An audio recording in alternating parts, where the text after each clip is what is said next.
we all have kind of an interesting background together. Like Mm, I actually come from government originally, and I was there a bit longer. okay. Boyd has a sales background. So we leveraged our network, kind of built up an even better one over the course of like a year and a half. We didn't actually try and sell anything for about a year and a half.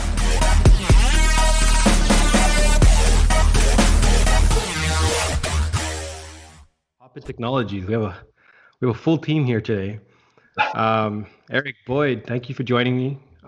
Sorry, the third member, Erwin, Erwin. our Yeah. CEO. Okay. So, I mean, usually when we've done this, it's usually one-to-one with the founder, or like, people are in different rooms because they're under quarantine, and everyone's calling in on different screens. But you guys are together at a cottage up north, which is Yeah. which is good, man. The team building. It's a little bit of hacking and coding while while resting, I guess, right? What does that Yeah. look like, man? Like, are you guys working? Are you guys relaxing? I mean, it's still full days of work, but in the nighttime we try and relax. We just cook a nice meal, have a few beers, and watch a movie. It's all you can do these days, right? Do you guys traditionally like live and work together? We work together often, and we all kind of live relatively close, so we're always together. Like you Yeah. you can't find us apart generally. Yeah, definitely. I mean, it's a little bit different when you're running a company, but you live together too, Mhm. right? I had that experience before as well. I mean, it's like, yeah, like you start keeping yourself accountable. Like you walk by somebody and like they're like just chilling or gaming, and everyone else is working. It's like, yo, what are you doing there, buddy? Like we got this to do. We got a deadline, right? Do you find that you're more productive when you guys are in the same space together, or do you like being separately your own? I'd say together is always better for us. Yeah. I mean, like I said, we're pretty much inseparable anyways. We do everything together uh, Yeah. outside of work too, so we might as well live together at this point. It's definitely. So let's talk about that. Hopin Technologies. You guys are a logistics company, right? It's kind of built into the name. You guys, so it's a shuttle service kind of business. Yeah, it's more of a marketplace where we connect, like we'll sell to the companies direct to enterprise, and then we'll organize whichever shuttles that we can, or ride shares, to help them commute to work. And the focus again is on the last mile. Like we're not trying Mm, to replace transit, we're just trying to support it in the areas where there are gaps. yeah. So you're trying to solve this last mile problem for enterprise and corporate players. Um, let's talk a little bit about that problem set. Do you guys experience this yourselves? Like, how'd you end up solving this problem? Oh well, I mean, I guess it's one of those situations where we were kind of solving our own problem. Yeah. We all really hated our commutes to work and school. Mm, It turned like Erwin ended up moving downtown to Toronto so that he didn't have to do the commute anymore. He pays three times as much in rent. hmm And Boyd drove across the 401. I took two buses and a train every day. It was killing us, right? Like every weekend we got together and we were kind of complaining more and more about this. So we set out to kind of solve our own problem, realize that our friends and family had the problem, and then over the past few years, it's just kind of snowballed into this huge, huge issue that at the end of the day, is not just about commuting, but we figured out that it's actually about economic development and urban planning now. Like how you lay the infrastructure will ultimately help the commute. So we hmm started there, angry guys at a bar, and then ended up here trying to solve big infrastructure problems. hmm Okay, so there's definitely a path there. So you guys all work together. You guys went to school together. Where did that start? We grew up together in Pickering. Oh, Yeah, in Pickering. Okay. we went to school together. Erwin was one of my little brother's best friends growing up. Boyd and I Mhm. met in high school, so Erwin's a little bit younger than us, but I've known these guys pretty much my whole life. Yeah, yeah, yeah. Okay, that's different, man. Like starting a company with people you know already for a long time is definitely the way to go. I mean, if you look at most co So, childhood buddies, that's different, right? yeah. How'd that journey come about? Like, when did you guys start going in set? What was it? Like a few years ago. A few years ago, yeah. November 2017, I think we started to talk about the idea. I called Boyd first. We started to talk it out, and then a few months later, um, I just randomly got on the phone with Erwin, and I was like, "Do you want to try this with us?" And he was like, "You know what? Why not? Let's go for it." Cool. Wow. So So this marketplace idea, right? So is it kind of like an Uber for corporates kind of model where people have their own shuttles, or do you guys have your own shuttles? How does this work? Like, how are you trying to solve this last mile problem? It's more of a you question. Yeah. So what we do is we focus mostly on the logistics aspect of it. That's why we, position ourselves as a logistic company. So we're asset light. So we actually don't own the shuttles. So we work with third party like the Ubers. We have a Uber for Business Plus account with them, but we mostly work with shuttle and charter companies who have tons of idle fleet right now, especially now during COVID. They normally focus on like events, weddings, trip to Niagara Falls, but it's very inconsistent business. So we're able to provide for them because we work with these corporations. Corporations normally work, Monday to Friday, sometimes on the weekends as well. So we're able to provide them very consistent business that they're normally not used to. So they obviously love us very, very much. So our business model in terms of that is we work that marketplace of connecting the corporations with these transportation options to kind of fill those gaps that are left by public transit. And it's all kind of operating through us as a logistics. And we organize it by looking at the community pain points of the employees and figuring out what's the best way we can support them. So it's less of a taxi service, more of like a corporate transit almost, if you will. Yeah. So I mean, I definitely see the merits in that, especially large corporates. I mean, it's hard to figure out, where your employees are coming and going from, and knowing all this stuff. Like, who is a typical player in this? Like, who's really interested? What type of companies? What size? I think you have to differentiate like pre-pandemic and during COVID now. Yeah. Our main focuses before were kind of the manufacturing industrial sectors, like all of that. And then we had a couple of large scale tech companies as well that were interested, right? Because Facebook and all those guys do it down in Silicon Valley, right? They all have shuttle buses everywhere. So those were the focuses. And then, of course, during the pandemic, everybody in tech started working from home. But what we realized is that manufacturing can't, right? And service, we need to eat. We need to provide the PPE and things as well, right? So we shifted focus to really hit those manufacturing companies more and more. So I mean, one of our largest clients is Maple Lodge Farms in Brampton. Yeah, and one of the big things for them is that, and for what we're seeing in the industry as well, is that when it comes to commuting, it has a big impact on retention rate for their employees and also their ability to recruit. What we're doing with these big corporations, especially when you look at some of the manufacturing jobs that operate and normally have more of the lower paying minimum wage type jobs, those are the people who are in need of our service the most. And they're the ones that are hiring. So what we do is we, again, look at that connecting piece of helping those employees get to work. And from the corporate side standpoint, they're able to retain more employees because it's easier to get to work, but they're also able to recruit outside their normal hiring pool. So they really expand their hiring pools to be able to have more diverse talent.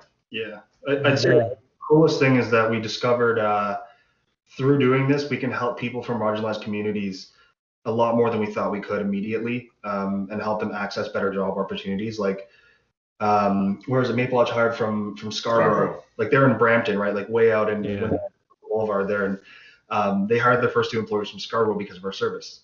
Because normally it was 3+ hours on 3 or 4 transit systems, right, to get there.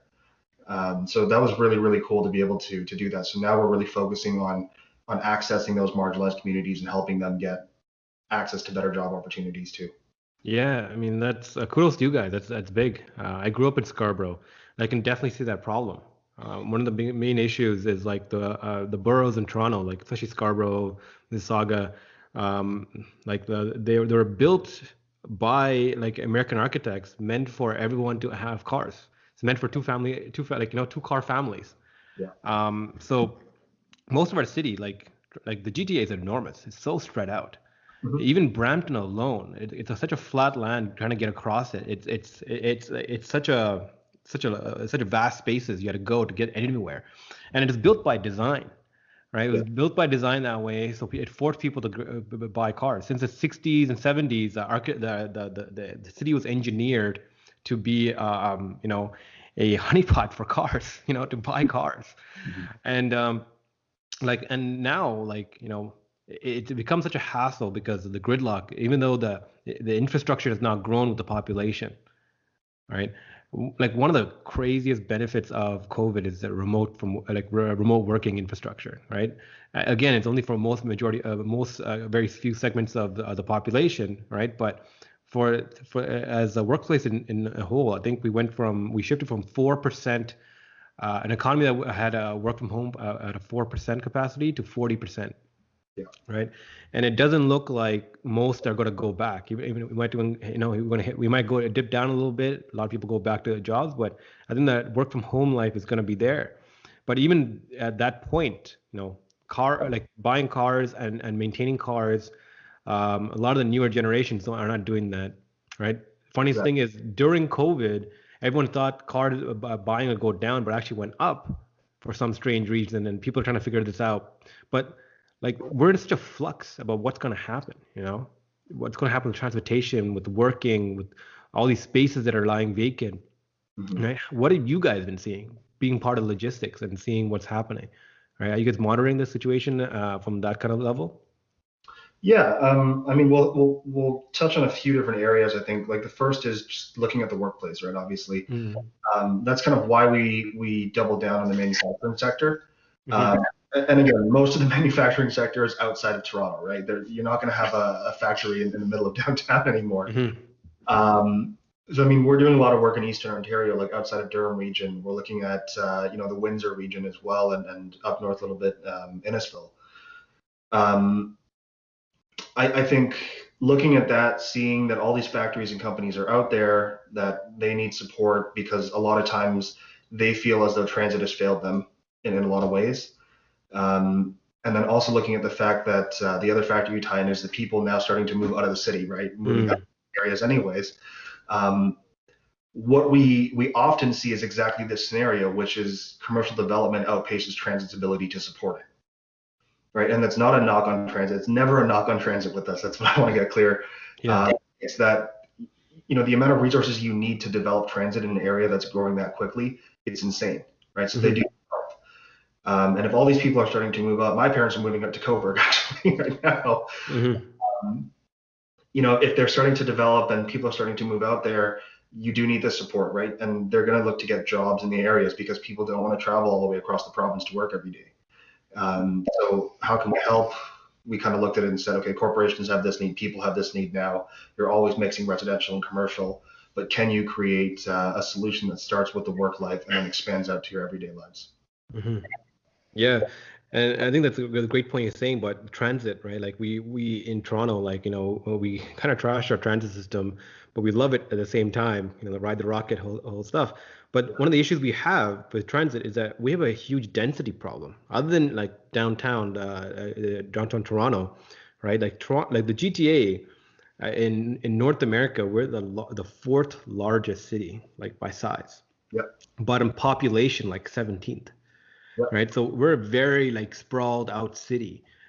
Without the resources, we don't have the density to support like large scale transit projects. And I mean, look at the struggle we've had trying to get more subways coming in, and the back and forth between light rail or subways, and how do we expand, where to expand, and who's going to pay for it, right? Like so I think like transportation is a big issue here.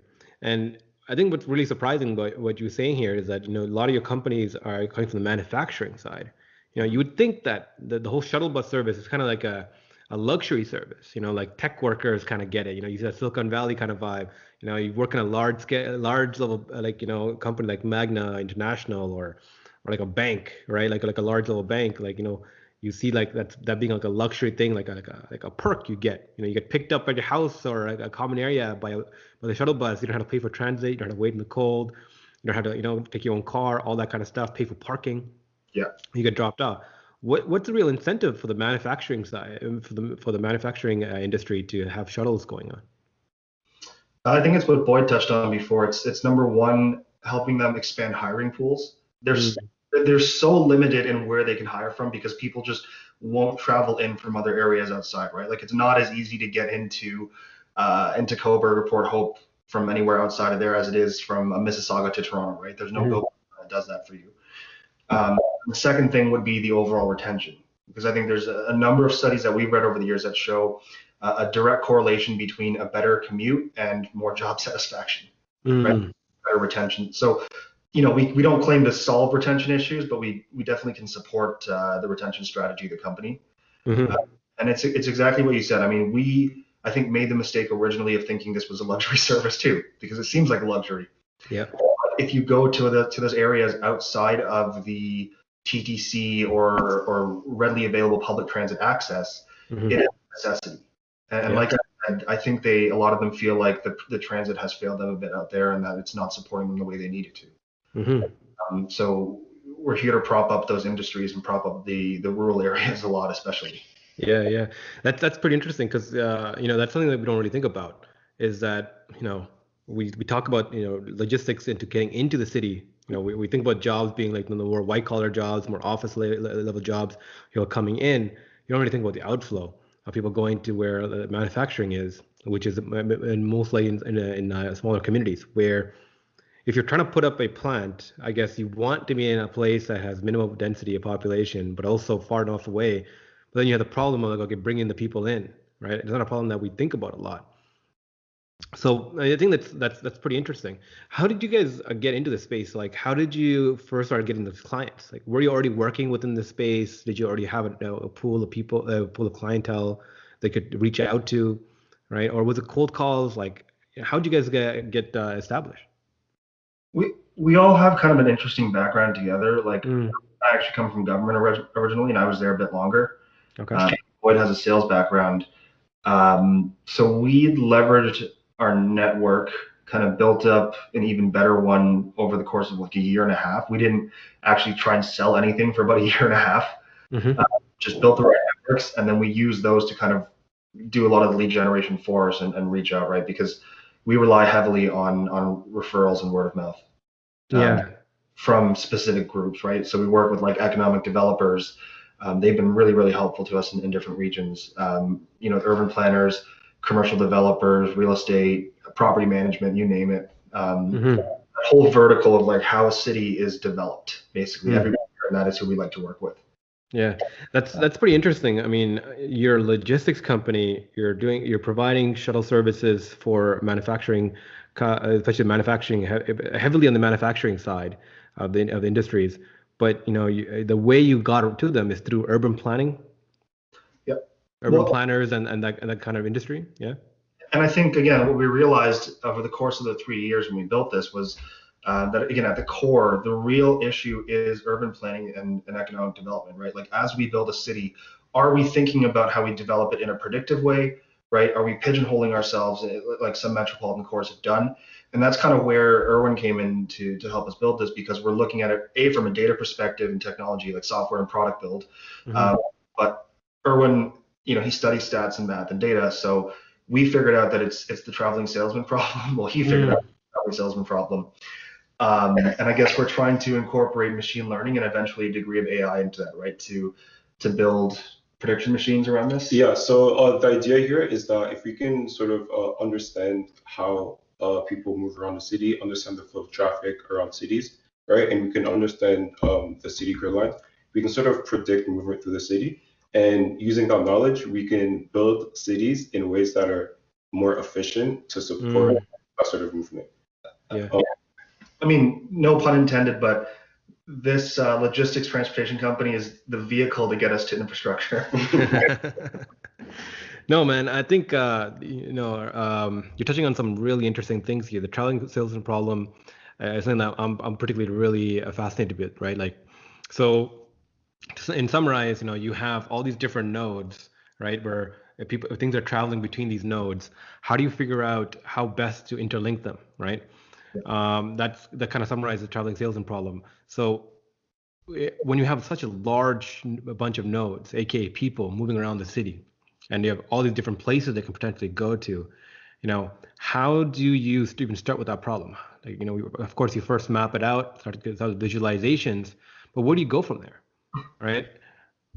Well, I think this is what like Waze and Google have been trying to solve forever, right? And yeah. It's that everybody looks at the traveling salesman problem as if it's a distance problem, right?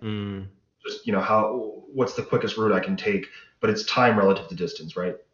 because traffic exists, people will figure out, oh, this is actually the shortest way, so let's all start taking it, and the density will build up, and then you're stuck in traffic on the 401 going westbound for 3 hours a day. So I think that's what the kind of Erwin is setting out for our course in terms of the future of this company is, using that human behavior or kind of the I don't know what you call it, like the know-how, just because we live in the area or somebody lives in the area, right? This is the best route. This back road might actually be faster. Yeah. How can we incorporate that into the machine learning algorithm? How can we use that to build the prediction algorithms that we're going to develop around it? Yeah, and I think the economics behind this is so vast, right? So funny enough, like McDonald's, I remember the story. Like McDonald's experienced this firsthand when they started first rolling out like the breakfast menu and options. They expected, because we have all this huge influx of people coming in and buying stuff, that it'll just spike when they roll out a new thing. But what they saw was that a lot of people, like there was a certain subset of people who during the morning rush hours were coming and buying what was it, their milkshakes, right? Particularly the milkshakes. And they were kind of intrigued about why they're buying this. Like, we have all these breakfast options, but why are you buying milkshakes, right, in the morning? And what it was is they actually went and had to study this. Was that the people, the places that were buying the milkshakes the most was where gridlock tends to happen the most. So people were buying milkshakes because they know they're gonna be stuck in traffic, and they wanted something to like just slurp on, but also something that'll sit in their stomach and tie them over to lunch, right? So they can inject this into them. They can enjoy, while they're sitting in traffic, they can just sit there and enjoy the drink, and that was the main reason they were buying that particular product, not because they were hungry or anything, but because the gridlock they had experienced that led to a purchase behavior. And that led to McDonald's to do like more like a wider, or open up their their analysis of their market into a wider category. Like, and they understand behavior around what what people are doing, rather than just eating or what food they're enjoying, but why are they're participating in this, right? So I think like the analytics behind this becomes so intriguing for any player. So we actually had Lawrence Etta, the CTO of City of Toronto, on the podcast last year, and we're talking about this, right? One of the most fascinating things about Toronto is like the open data project that we have going on over the past few years, right? New York City, when they opened up all their data to their citizens, they kind of like set a cascading wave out there of showing that, like, hey, when a government opens up its data sets, there are concerned citizens, people who actually care, who actually step in and start solving problems, community-led problems, societal problems, right? And Open Data Toronto is doing a pretty good job. They're getting better and better at like getting all these data points out there. Have you guys played with that data? Do you guys intersect with that at all? Yeah, so that's actually where we started. So as Eric mentioned, when we started this whole idea, we spent the first year and a half to 2 years just doing research and just learning about our market, learning about the areas of needs and how we could help. So we used open data to just to do a lot of analysis, market analysis, in order to better understand. What kind of analysis? Where did you start from? Like, did you do any visualizations? What were you looking for? So we did visualizations. A lot of it was really just product validation at the beginning, and so we kind of snowballed that into understanding maybe what types of areas, what types of areas and cities that we could target, or that we should in order to further our business. Can you talk a little about that? Like, what are the patterns you saw? Like, you focus particularly in the GTA or any particular area? Like, what patterns do you see? We looked at Toronto. We also looked at the York region, just a bit up north. So we looked at Markham, we looked at Vaughan, and a bit of the surrounding cities of Toronto. Mm-hmm. We, I guess you could say a lot of it's like heat maps, right? Like the cluster algorithms that base it off of. So we kind of looked at where are people grouping for work, where are they grouping to live, what are the hotspot transit stops, right, or hubs. We expanded that and we said, okay, If company X is located here in the city, what are the hotspots around them that they're not able to access right now, right?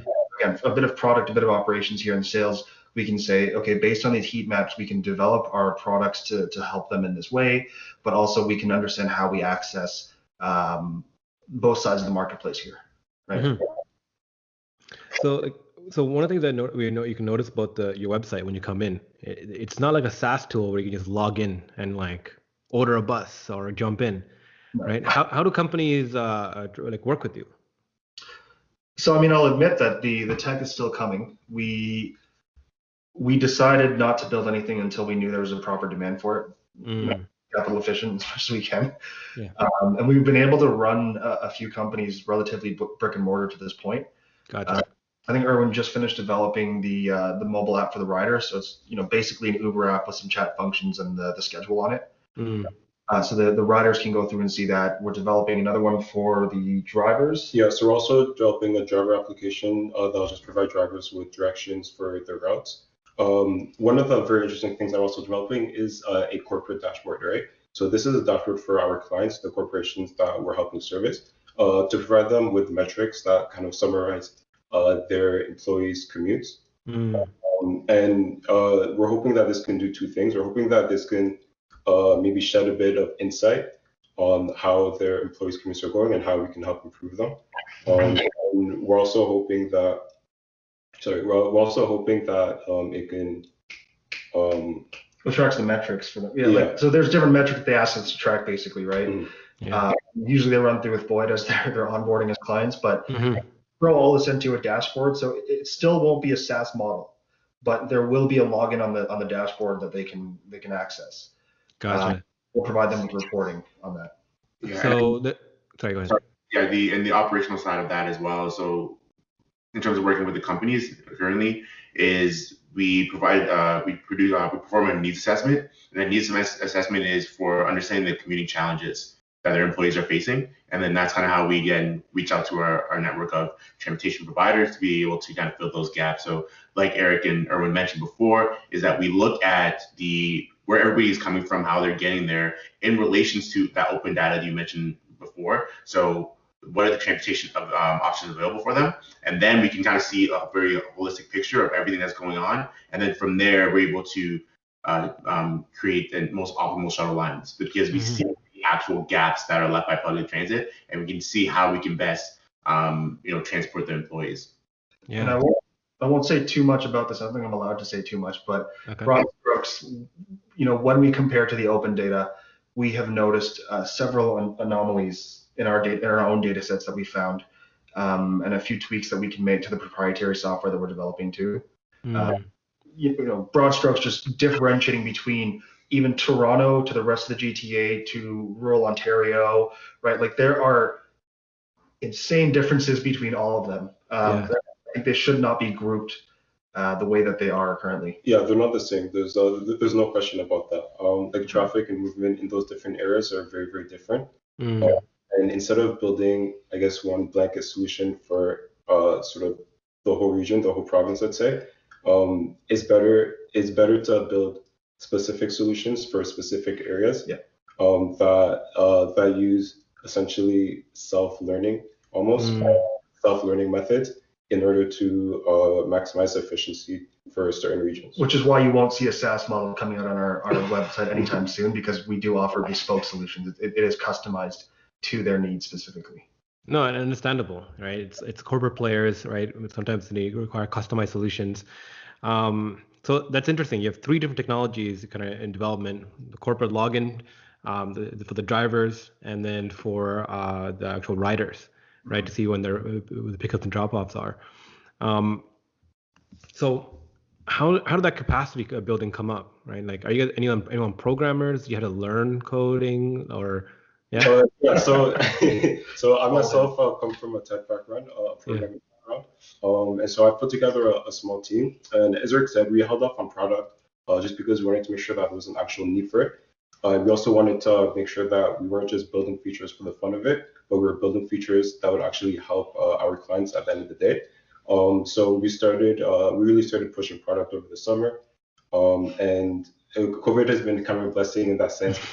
given us the opportunity to just really focus on what we're doing and put everything into it.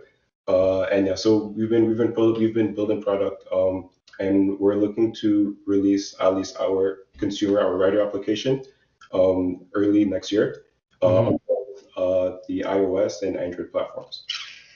Cool. I mean, it's funny you say that. Like, so many people in the innovation industry, keep referring to COVID as a blessing in disguise. I've heard this term so many times. I mean, this radical change. For people who are for the risk takers, for the innovators, for the entrepreneurs. Anytime there's a radical change is happening, you start finding these strategic blanks where it's so natural to us, right? And it's interesting you said that, like, for this industry in particular. This being a blessing in disguise, right? So, let's talk about the learning curves here, right? Like, you're launching this technology platform. You mentioned you had some experience with this, but have you guys launched anything technology-wise before yourselves? Like a technology solution? No. I worked in a fintech before, but I mostly did like marketing and things like that. So. I mean, I've worked on a couple of small side projects myself, whether it had been school projects or just projects I worked on at hackathons. Yeah. Never launched a full product to this extent into production, the same way that we're doing now. So it's been a huge learning experience for myself as well. And I mean, I'm up for the challenge. Yeah, great. What I like about you guys is, like, you guys took this as a strategic challenge. You took the time to, like, kind of learn the markets, go through the data. I know there's a lot of people who get kind of like, oh, this is a cool idea, let's build something, or like get build heavy and just go into it. I like talking to people who just took the time to, like, systematically learn their markets, understand who the players are, because it drastically affects your business long-term growth, right? Like, especially like, I think it's something you can learn from the manufacturing industry. I had the pleasure of, like, working directly for a CEO of a manufacturing within the manufacturing industry, who builds a business, and this guy was so ingrained. Like everyone in the manufacturing industry knows everyone, mostly because of supply chains, and like, this plant makes this and that plant makes that. They all know each other, and I would see this, my old boss. He would, like, whenever, like, sales were low, he just call somebody and just talk to him. And then, like, we'll be like I'll be there in the room with them, and he'll just talk to him about random things. And he's like, so, can you just buy, like, a few carts of these, we need something to be offloaded. And the way that the industry works is this, like, the network, like, everyone just kind of knows everyone, and just, like, you can just, like, just, it's like talking to your buddy. So the fact that you start putting these effective networks and, like, learning who the players are and building these relationships, that's definitely going to go a long way for you. And I think most businesses who are built on those network effects tend to drive a little better. There's a lot of tech-heavy people who think that, just because they create great tech, that it'll just sell itself. There's a lot of people who think that just because they have a great product, it just moves itself. But it actually requires that element of, like, knowing your customer, like, you're actually talking to them and seeing what they talk about, but also them knowing you and trusting you, right? No, I like what you said about the network effect too, because it is what we're going for, right? Network effect and economies of scale, the two goals here. Getting companies riding together, sharing bus lines and things, ultimately it lowers overhead costs, right? But it also adds that network effect component to it with different nodes that we're working with. And we are working on a few of those projects right now in Eastern Ontario, and it is definitely a goal to have companies ride together, to share these lines, to share the cost, to take some of the stress and the load off of public transit. I don't think the budgets will necessarily get proportionately bigger to the influx of population. So we're trying to come in kind of preemptively and say, look, we can help you set up the infrastructure ahead of time, right? Let's at least support the corporations first, so that people can have jobs and be out there properly, and be able to support the economy out there. The other thing we're doing, is we actually partnered up with another company from Aurora, Achu Health. Okay. So we're operating kind of, we call it like end-to-end protection for your business, because we're doing the contact tracing with them now for COVID. So we're taking it a step further. We've upped our policies already. We get the buses sanitized daily. We provide PPE if we need to on the buses. But Achu came in and said, look, why don't we work on this together? We can do the contact tracing through the mobile app with you, right? So it's all like one seamless process. Companies don't have to worry because we send them the aggregate data sets every morning in real time too. It's just going to be part of life, right? And so really what we're trying to do is business continuity. Yeah, that's interesting because you're right. Through this logistics service, you have first barrier of entry, right, for people before they enter the workspace or even to their end destination. So that's really interesting. What does that look like? The COVID testing? Are you amplifying it? Are you using existing services? Yeah, so Achu already had it kind of built into a mobile app. I think everybody in health tech, I think when COVID happened, built a contact tracing app, right? Yeah. We liked Achu because we had an existing relationship with them, but also the way that they do it is not as invasive as some of the other companies, right? Like with the new privacy protection laws coming out, like one of the biggest concerns for us is to make sure that we are adhering to them. And Achu was very on board for that. They understand how to aggregate data properly, right? Not store the wrong data, and how to secure it properly as well. So we kind of do it on a mobile app together, on a dashboard together, whatever it might be. We're developing it right now and building it, but it's mainly just the check-ins on the symptoms every day, and then we're developing a process right now with them to have people actually go to testing facilities if they have certain symptoms in a day. You talking about Achu Health, the armband solution that they're working on? Yeah, those guys are sick. We had Andrew from them on the podcast as well. Andrew's our friend. Down the street from me. He's down the street from me too. Yeah. That's awesome, Ben. They have they had a great team there that was a great cool product. So that's a great partnership. And it's one of the interesting things about launching a company is the partnerships that come out of it, right? Some different players coming to solve different issues, and together you have like a better service offering, right? Product offering. So let's take a pause and go back a little bit about the data, right? I think the data that you're working on, there's a lot of parallels to a few other companies that came on here. We talked about as well. So, one of the things about data is that we as a culture have gotten used to the idea of collecting data, right? Like we have these devices that collect data now, cell phones and all these sensors. But now it's like, what do we do with it, right? How do you really action and deploy it? So one of the cool things coming out is like the idea of like digital twins, right? Digital twin technologies. So it's like, how do you use these sensors to create like a simulation of what's happening in real time that you can go backwards in time with and do forward predictions on, like simulations on. There's a company we had on here called 3D Cityscapes. These guys raised a monster round recently. Yeah, you guys know Rez and them? I think we were supposed to meet them a couple times. It just didn't end up happening yet. But you hear about them all the time. Yeah, they're busy, man. They're doing great. So Reza and me go way back. We used to work together in the commercial industry, right? So when I was working when I went to my old boss, like we used to do sales together. He used to sell commercial roofing. I used to sell commercial and industrial lighting upgrades back when like LED lighting solutions were being upgraded. So we're like, you sell the exterior, I sell the interior. Let's just go out and like talk to people together. And anyway, so one of the things that they're working on and they're really thinking about is like, how can we take, they create like these 3D models of entire buildings, and they're trying to build entire cities under the Unity engine. We were talking about this. So when his co-founder James came on the podcast last year, we talked about this. It's like, how can we take those models, input data into it, and create a simulation of what's going on within a city, within a building, and like within a micro and a macro kind of world, right? And he just paused and he's like, yo, that's the real interesting part. That's when things get really interesting, when you can have these simulation models that you can look at, play around with. It's like SimCity brought to life, right? Right? Like, you can just like put these make these changes, and then the simulation can tell you how that will affect things, right? How amazing would that be for our infrastructure, for our future planning, for our development efforts, when like you can just go in and see how things are operating right now and how to make it better. And how much crazy would be like you pair that with open data, with open visualizations. You have average people playing around with this, trying to find the best way to like source things together.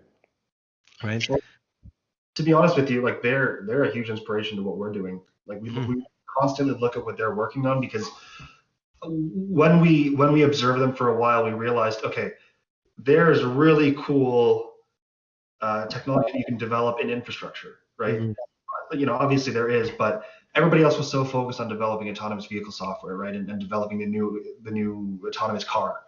But when we looked at them, we were like, okay, this is really cool, and we shifted our focus and said, why don't we focus on developing grid infrastructure for roadways, Mm.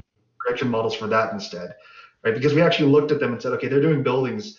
It definitely ties into that, and like we can all take a piece of how a city is built, Yep. actually develop it properly, right? Yep. And this is one of the things I was talking about, like, take a leadership model and build partnerships within the space, because this is such a giant problem that if like, and there's so many people we talk to that are trying to, like, they're so interested in this problem as well. It's like, and it's like when companies come together and they build like a think tank or association together to be like, cool, we're gonna build this mutual product or mutual thing together that we're all gonna benefit from, right? And like, I think we're heading towards that. I think leadership's going to come from either like a main company like Cityscapes, a city, or even a governmental partner. Someone's going to come in and say, "Cool, we got to build this thing, right? Because it's so valuable." But let's talk about why. Like, why is it so important that we improve our systems like this? Like, why what's the reason for you? What's the desire, burning desire? Like, I know you experience problems, but how does translating from, like, not being able to get to place on time or having to transit, for so long, translate into, like, okay, how can you solve a wide spreading problem? What is the personal story behind this? What's the itch? I think the general theme for the three of us has always been like freedom, like freedom of choice, Mm, quality of your everyday life. And I think giving people that opportunity at least will give them the platform they need to make their own situations better. We all come from immigrant families, and I think all of our parents at some point had to struggle through something. I mean, for me, I remember my dad telling me when they first came to Toronto, my grandma had taken two buses one way every day for the first like 3 months to go to English school, because it was only offered at Seneca, at yeah, like the Shepherd and 401 location, or Young and 401 location. yeah. Um, and I think we looked at it and just said that's probably the fastest way, or most impactful way for us to give people the opportunity to live better lives, to make their own choices and actually be in charge of their own lives, and do better for themselves. Wow. I mean, that's powerful. I mean, being an immigrant myself, absolutely understand this. I see my parents having to do the exact same thing, travel all this distance. Mom, I think, went to the same Seneca for accounting, to get her accounting degree. So, she would do that, and go to work full time, then go to night classes to finish that, then come back home exhausted, right? Like, traveling takes such a toll on people, right? And being able to do that more efficiently, being able to do that better, is absolutely a big problem set, right? So what's next? Like, how does this translate into movement, right? Are you, like, you're building this technology, you have these these partnerships developing, you have these networks into these companies, right? What does the future hold for you guys? Like, what does the ideal future look like? I think that the ideal future for us, well, first of all, we're trying to help with return to work and business continuity. So Mhm. helping those essential services stay alive and operational is a key for us in the short term. In the long term, though, yeah, it's being able to collect heptabytes of data, and to apply them to our machine learning algorithms, right? To develop those algorithms properly, and then ultimately work with companies like 3D Cityscapes to develop the cities of tomorrow, right? Mm. What we actually want to see as a smart city, um, rather than just build a city in the middle of something, you start to integrate these technologies slowly into the cities that exist, right? And to develop them Mm. different models. Yeah. That, I think at scale, we're developing cities, to be honest with you. Yeah, definitely. Have you keeping track of what's going on in China, like how they're integrating technology, 5G technologies into cities, smart cities? Yeah, that's a huge inspiration. We're trying to work with the Encore testbed right now, and then work with Sengen. We just had an introductory call with them, but to help us with the IoT systems that we're developing too. So Yeah. we definitely look at those models in China. I think they're always doing something interesting over there. Yeah. We're trying to ourselves. Any tidbits there? Like what in China is super interesting from your perspective? Yeah, I'm not sure how much I'm allowed to talk about here again with that, but it's mainly just looking at like, I mean, it's not even about that. We go back to like I think the root of everything they do, which is like looking at people and not taking away the qualitative functions or anything, but just saying we have this mass amount of people. So like really, what is the most efficient way to move them before asking anything else, right? And I think you can build off of efficacy. If you build models that are, insanely luxurious right away, then you can't bring it back down for efficacy. You have to build it from the ground up. And I think they do a good job building from the ground up in general. Yeah. 5G. Yeah, absolutely. And I think that also China has like a huge leg up on. It's like building from the ground up, right? A lot of that is because they've been rapidly industrializing, and anytime you're building something new, it's easier to put in a new process. But and then whereas in North America, we have all this existing infrastructure, we have all these existing processes that we had to change and augment and maneuver, right? I mean, everything from like look what we need for self-driving, right? Like they say, like, it's going to require about $1 trillion in infrastructure upgrades. It's going to be required just to support self-driving in itself, right? And from smart roadways to just data capture to to doing these changes, it's going to be expensive, time-consuming, and a movement, right? What are your hopes? You feel like there's going to be this influx of government money that goes into this project? Do you feel like there's going to be technologies like yourself that's going to lower the costs or barriers of entry to make these changes? What happens first? Like, where does this problem get solved from? I think there's always money coming from the government. There's ups and downs too with everything, right? But there's always funding coming through because I think they do see the value in these projects and the progression of the technology. But the main thing you touched on there is lowering the cost on our end, right? Lowering the cost, expediting processes.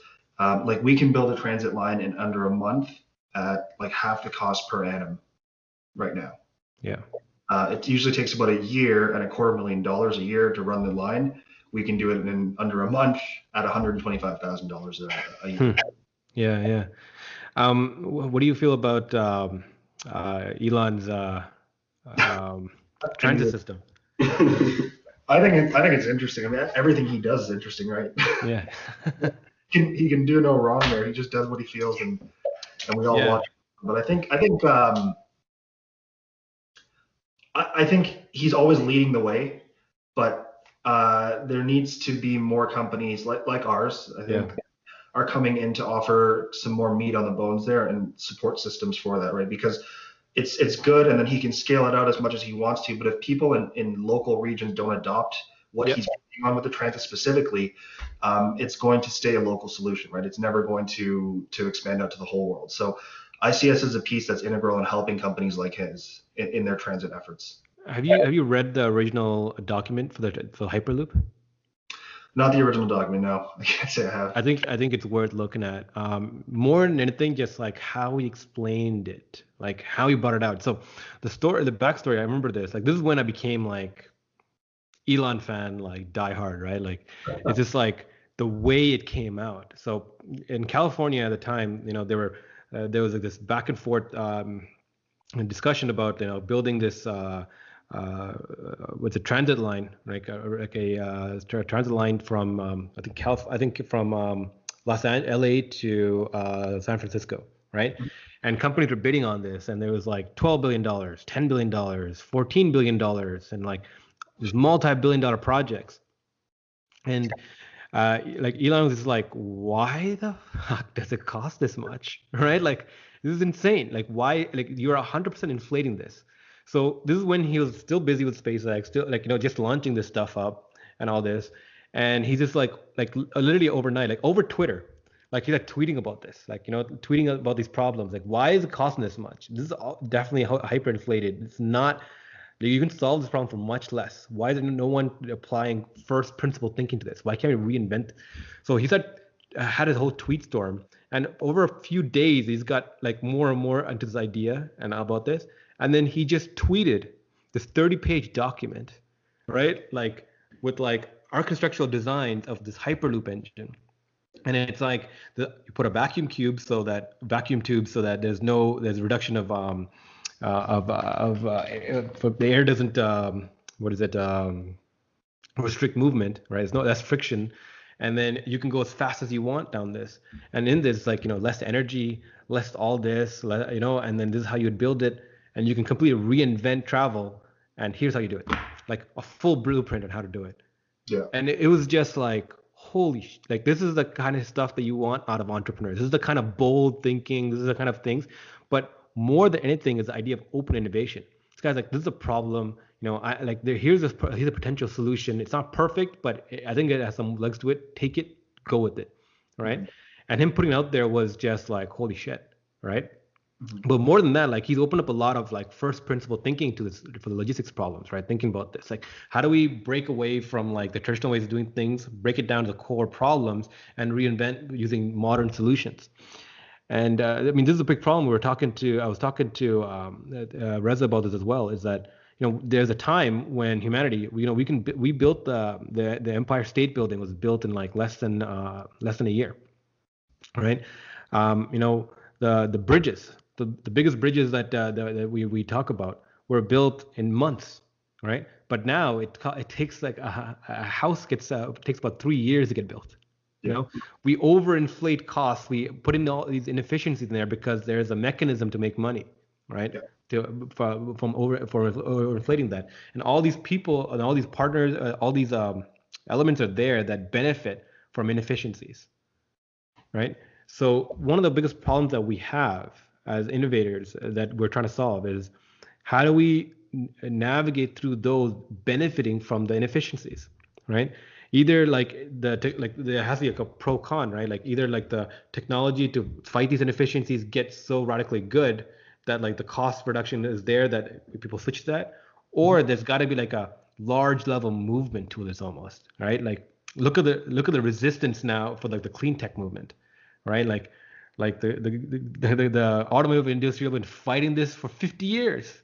And now everyone's got an EV, right? Like, yeah, we have EV future, right? Like everything's about like electric, we can't have gas anymore. It's just like these 100-year-old companies just switched, overnight into this level of thinking, right? And we have these radical transformation periods we go through, but like, this is one of the problems that like innovators or bold thinkers have to navigate is like those benefiting from the inefficiencies, right? Is that something you guys personally have to deal with? Like, are you dealing with inefficiency market in the marketplace that large players are holding on to? Like, you have to navigate that, or do you feel that people are ready for that kind of change shifts? No, I think our industry is still pretty antiquated in a lot of ways, and that's why, like, again, we took the time originally to understand the industry, learn all we could, and look at data sets, talk to people. Right, because you have to understand an industry like this before you can play in it. Like transport, just another beast, right? So yeah, there are inefficiencies still. I think there are still a lot of antiquated models that we work through and have to work around. But we're starting to show some results now. Like, it's coming to fruition a bit for us, and there are companies that are starting to see the value, like Maple Lodge, of what we're doing. And so we're starting to break that barrier, I think, right now. I think I want something like that as well, because we're talking about a little bit about some of those barriers, right, for some of the innovators, entrepreneurs to come up with things. And I think the Elon example with Hyperloop and what he just does generally, right, is he, instead of kind of asking permission, he just kind of proposes solutions. And I think that's definitely a step in the right direction. And it's something that we've kind of taken to heart as well. Just a quick example that we do out in Brampton is that we work with the downtown Brampton BIA. And over COVID, because of the restriction of foot traffic in Brampton, a lot of the downtown companies were suffering because they rely a lot of people like coming through the market and stopping their store and buying something very quickly. And a lot of them didn't actually have any delivery system kind of set up. So what we did was we actually engaged with the Brampton BIA and created a delivery system using the kind of a stripped down version of our logistics model to create a delivery system. So now all the downtown companies in Brampton have free delivery to the Brampton residents. Yeah. Now was able to really super like the traffic that they lost due to COVID, they would never have gone back without the delivery service that we were able to provide. So I think what we were able to provide for there was we came to the Brampton BIA with a solution, and they're like, okay. So, but like I think it'd be different if they had to sit down and figure out like, okay, how do we help? Because their ways of helping were kind of like very restricted on setting policies, and that was continuously changing because of the government, right? In terms of like the flow of people that can come inside in and out of buildings. So when we're okay, so that's going to be kind of an unknown, but what we can do is control the delivery and movement of parcels to help their product reach their customer. And I think by proposing solutions for people instead of kind of asking them, how to solve it, it's up to them to determine, is it applicable? And for them, for Brampton BIA, it was just like, yeah, this makes sense. It's easy, and they had a lot of extra cash because they weren't doing things like Santa Claus parade and stuff like that. So they're able to do this, and the Brampton companies very much benefit from it. Yeah. So what does that look like for you guys? Like you in full form, right? Like running fully up and running with your technologies running, full team, fully funded. Like, what does final form look like for you guys? Are you an information technology player with on the logistics side, just like telling people how things should move and function better? And are you more on like the policy side, trying to figure things out? Or are you more, I think we're breaking up a little bit, but or are you more interested in the actual logistics, like actually moving people? That's the funny thing is, I think each of us are one of those things you mentioned. Erwin's really into the information technology side of it. Yeah. Right. And this is why we all came together on this, because he's really into that. And he and I have talked a lot about developing more of these data sets, right? And to develop algorithms around the info. Yeah. Sorry, give me. Yes. And Boyd is really. Yeah, we're breaking up really bad. Can you guys still hear me? Yep. Okay, I think we're a little better there. Sorry. Yeah. Can you continue on? Do you want to run it back or just keep going? Yeah, if you could run it back. You cut up a little bit, got a little choppy. I think we're aiming for all three things that you mentioned. Each one of us takes to one of those things in particular, which is why we came together on this problem. Like, Erwin's really into the information tech side, right? He and I have talked a lot about developing our labs to develop our data sets into algorithms, right? To kind of further the deep tech side of this. Boyd is really ingrained in the logistics now, right? He's looking at these models constantly. He's looking at like FedEx and UPS too, right? He's looking at and saying, okay, there's this whole world of logistics that we can get into. And then I love the policy side. I love legislatures and regulations and all the stuff that they find really boring. I love. So I'm reading statutory law constantly. Yeah. As to the policy. So I think we bring it all together, right? And that's what makes a company, because there are pieces that make a whole, right? And to say we're focusing on one aspect, I think would limit us, and we never want to do that. So we're three very different people, but we're able to bring it together for this greater good, I guess, or this greater goal that we're trying to accomplish. Definitely, guys. I think that's a wrap. Like this has been great. I really enjoyed the discussion. Really looking forward to seeing what comes out of your technologies, man. Like we need better cities, we need smarter cities, but that all happened because of good analytics and good data. Thank you so much for having us. This was for the holidays. Yeah, amazing. Definitely. I think we're starting to lose you guys, so we'll cut it here. But stick around. We'll do a quick debrief. I think we lost you there for a minute. Yeah, we're getting choppy. All right, so yeah, we'll cut it here. For everyone who's tuned in, thanks for listening.